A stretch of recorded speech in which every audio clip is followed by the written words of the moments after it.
রবিবার ভোর থেকেই গাজল বিডিও অফিসে এসআইআর শুনানির জন্য ভিড় জমান অসংখ্য মানুষ।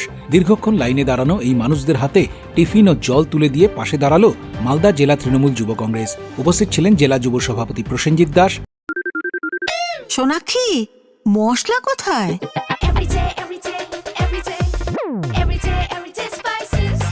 এভরিডে মশলা, দেশের স্বাদ। ও ব্লক সভাপতি সুরজিৎ সাহা। প্রসেনজিৎ দাসের অভিযোগ, নির্বাচন কমিশন বিজেপির শাখা সংগঠনের মতো কাজ করে সাধারণ মানুষকে হয়রানি করছে।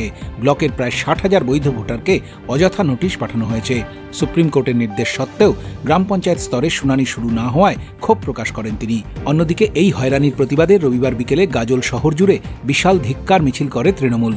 ব্লক সভাপতি রাজকুমার সরকার ও পঞ্চায়েত সমিতির সভাপতি মোজাম্মেল হোসেনের নেতৃত্বে এই মিছিলে প্রচুর কর্মী সমর্থক পা মেলান।